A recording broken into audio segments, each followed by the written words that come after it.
I'm Charlotte and this is my first video for 2020 and I thought I'd start off the year by sharing my favourite patterns from last year. So these were patterns that were released last year only. I think I'm accurate that none of these were released prior, and I've just picked my personal favourites. So these were the patterns that personally I was most inspired to sew. Some of them I have sewn, others I haven't, but will definitely stay on my to sew list. And so yeah, I was just going to run through. I have been doing this for a couple of years now, so I'll put some links in the comments below to previous videos for previous years, because obviously that's lots more inspiration as well. So I was going to start off with a pattern that was released, the pattern that was released last of those on my list probably. So this is the new charm patterns, so from Gertie pattern, and it's the princess coat.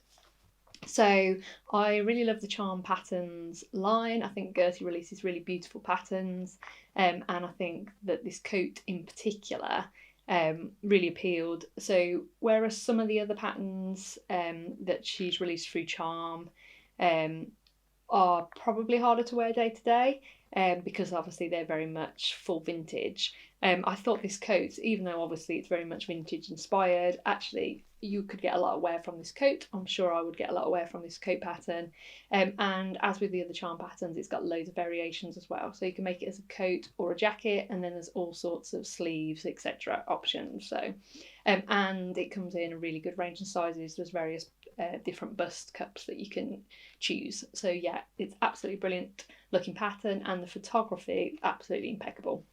So inspiring in terms of wanting to make the coat. So yeah, absolutely love that one. I have just finished a coat, so I just finished in December, I think, the Grain Line Yates coat, which was definitely one of my favourite patterns from last year. I think it would have been when it was released. So I probably won't be sewing up another coat just yet, but when I do, this princess coat is definitely going to be top of my list, my possibles list. So then something different. So the next pattern I have is Helen's Closet Yanta Overalls pattern. So I just thought this is such a cute pattern, and I was interested when it was released, but then it was really seeing versions made by other people as well that really inspired me. So I've seen some absolutely lovely versions of this. It looks great on everyone.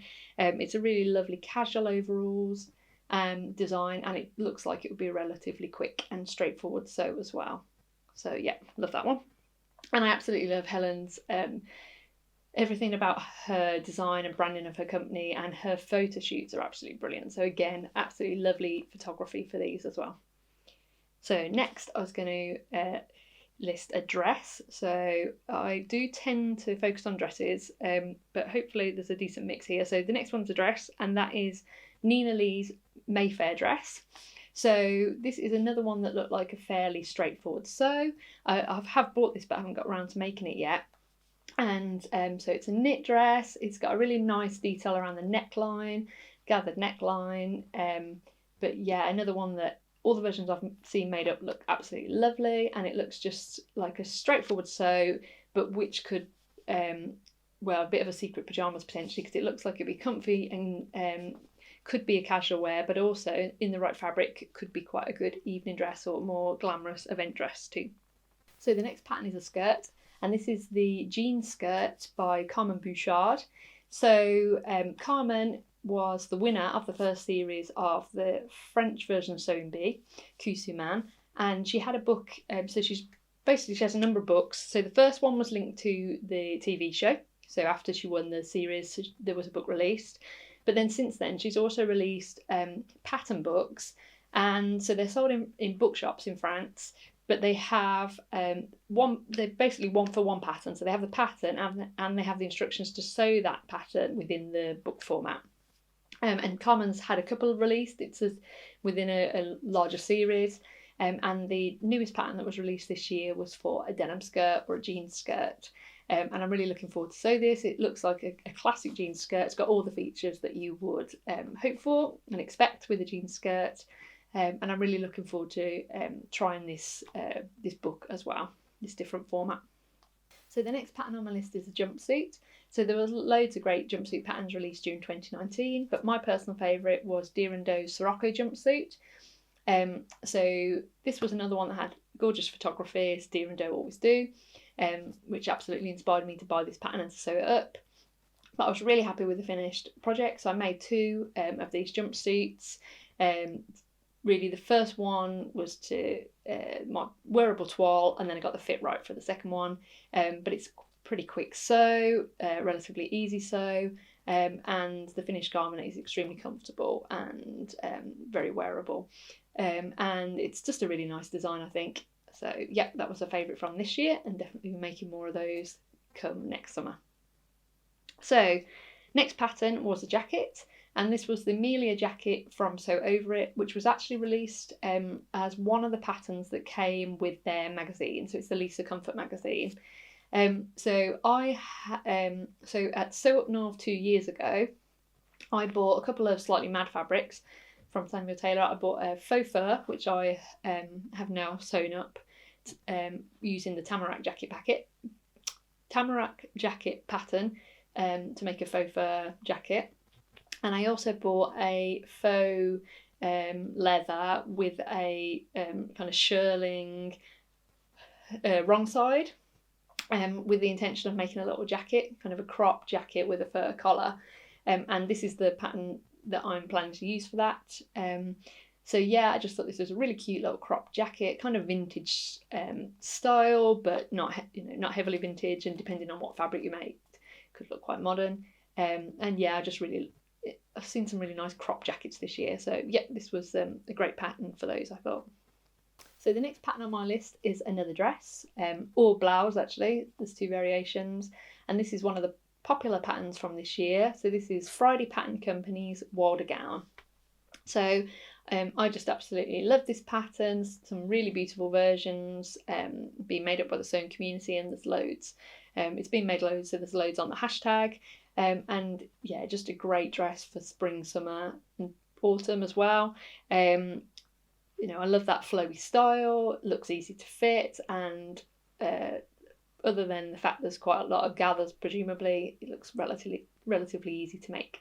And obviously you've got the blouse option, so if you didn't want to use a lot of fabric, you've got an option as well there. So yeah, I'm looking forward to making that one up when the weather warms up a bit here. So the next 2 patterns I was going to talk about today are both by Closet Case Patterns. I thought I'd talk about them together. So the first of these was the Pietra Pants and Shorts pattern. This is one that I did make. I made the shorts version for the summer, and I wore them absolutely loads.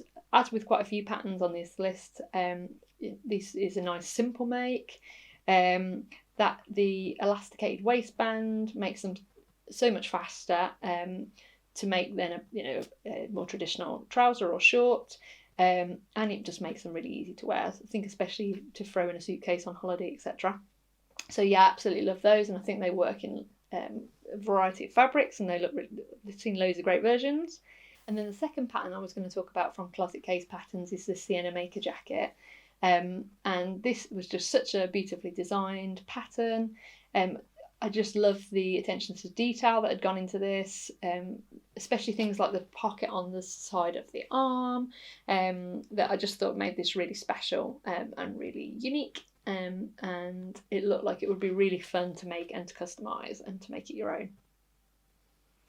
So next on the list is another jacket actually. So this is Pauline Alice, and this is the Aora jacket. So this was kind of a casual quilted jacket. And I haven't seen many versions yet, but I just thought this is such a lovely kind of basis for you to run wild with. I've made 3 Tamarack jackets now, the Grain Line Studio quilted jacket pattern, although 2 of them were quilted. And I just thought there's definitely room in my life for another quilted jacket pattern. This is very different style from the Tamarack, so it's got much more rounded fronts, and it's got this lovely edging, and yeah, I just thought this is a really lovely little jacket.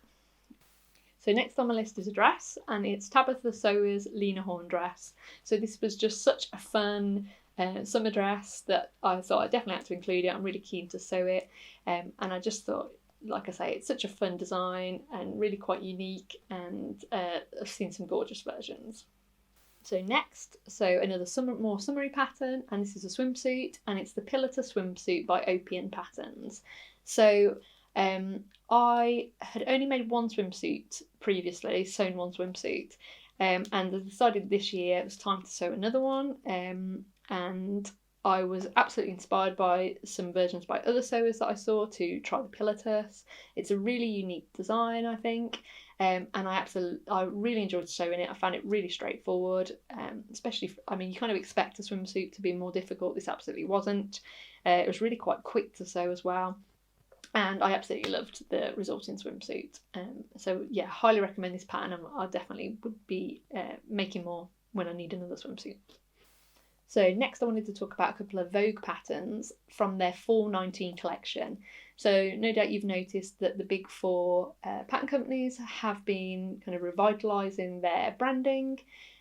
So the envelope designs for the more recent launches and the photography featured on those, and that's featured on to advertise the patterns online, etc. looks really fresh and modern compared to previously. And I've noticed this. I know Simplicity, I think more recently, they've more recently refreshed their branding, but Vogue certainly were doing this last year.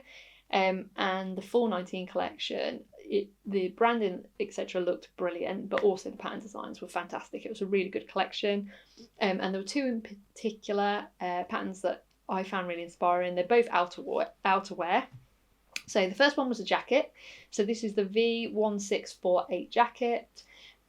So it has a really classic shape, I think, and then it has this plique design. So personally I wasn't particularly interested in the plique, but I just think this design would be great. It doesn't actually use as much fabric as it looks like it would. I thought this would be a real fabric hog, but it isn't. And I just think this would be a really practical, really classic jacket, short jacket. And then the other one was V1650, and again this is a classic style because it's a trench coat, but I thought this was just such a fantastic trench coat design. It's got all the features you could possibly want really in a trench coat, and the sample is just superb, so obviously that's always inspiring as well. But yeah, the whole Fall 19 collection was great, and I really love seeing the recent releases from the big four with this new branding and new photography. So couple before I finish. So the next one was Noodlehead, who designs bag patterns predominantly, and I particularly loved her Crescent Taupe pattern. So this is a pattern that might finally inspire me to actually sew a bag. I mean, I made lots of simple bags, but haven't really gone for a full handbag as such that requires a bit more hardware, etc. But I absolutely love the Crescent Taupe design from Noodlehead this year. And also the Redwood tote that she released as well, which is quite a different design for a tote or for a handbag, but also look brilliant. I love everything Noodlehead does, but these patterns in particular, I really fancied sewing them as well as just admiring them. And then to finish, I was just going to give you one more pattern suggestion. So this was Sugardale Patterns and the Len Coveralls pattern. So if you don't know Sugardale, she kickstarted the launch of her pattern company with 3 patterns: skirt, overalls and coveralls. And it's the Len Coveralls that I really love. And yeah, the Kickstarter was successful. She's since released the patterns more widely, so outside of the Kickstarter backers, and this is a pattern that I definitely want to sew up. I didn't manage to sew it in 2019. I've got the pattern, I've got the fabric, I've got a really lovely linen from Sister Mintaka in a pink that I think will make a great pair of coveralls, so I'm really looking forward. I think they are such a cool pattern. They've got that kind of slightly more workweary style of coveralls, so a little bit more involved as a project, but yeah, they're a great pattern. So that's everything from me. Obviously there were loads of other brilliant patterns released during 2019, but those are my personal favourites from the year, and the patterns that I'm hoping, if I haven't already sewn, that I'm hoping to get around to at some point. So thank you for watching. Very belated Happy New Year, and I'll be back soon.